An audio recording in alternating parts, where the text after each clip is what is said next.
For years, the smartphone has been the center of everything: your communication, your work, your entertainment, your daily life.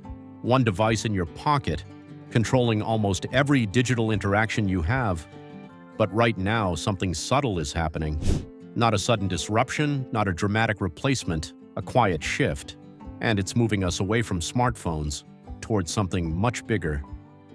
The key word here is not new device, it's system. Because what's replacing the smartphone isn't just another gadget, it's an entire way of computing.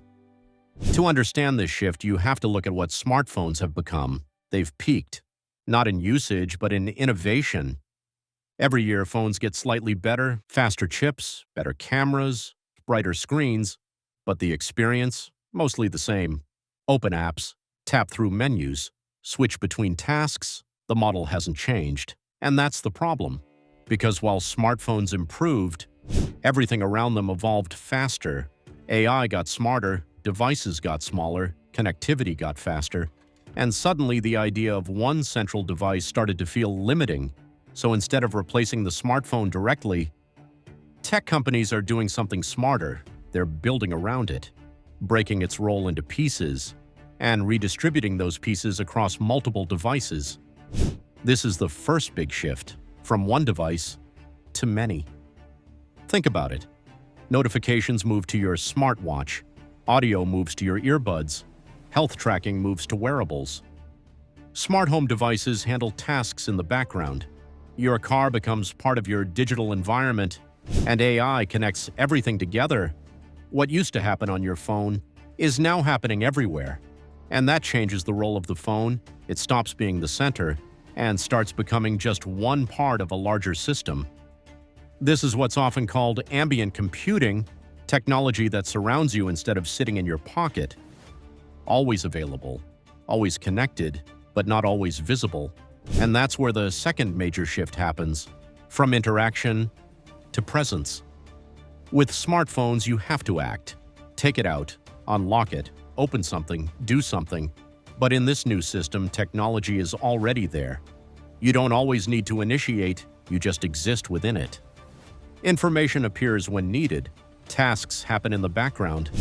Responses come instantly, sometimes without you even asking. And the reason this is possible is AI.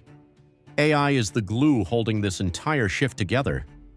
Because when computing is spread across multiple devices, something has to coordinate it. Understand context, manage tasks, decide what happens where. That's what AI does. It becomes the interface, not a screen, not an app, but intelligence. You don't navigate technology anymore. You communicate with it, or increasingly, you don't even need to, because it already understands what you need. This leads to the third shift, from apps to outcomes. In the smartphone era, everything is app-based. Want to book a ride? Open an app. Order food? Open an app. Send a message? Open an app. But in the next phase, that structure starts to disappear. You don't think about apps. You think about what you want. Get me home. Order dinner. Schedule a meeting. And the system handles everything behind the scenes. Multiple services, multiple steps, all invisible. That's a fundamentally different experience. And once people get used to that, going back to app switching feels outdated. But here's the important part. This shift is not happening all at once. It's gradual, layer by layer. Your phone still exists, still works, still matters. But each year it becomes slightly less central, a little less necessary, a little less dominant. And that's intentional, because replacing the smartphone overnight would fail. People are too used to it, too dependent on it. So instead, companies are reducing its importance over time until one day, it's no longer the center of your digital life, just a part of it. There's also a business reason behind this shift. The company that defines the next computing platform controls the ecosystem, just like Apple did with the iPhone, just like Google did with Android.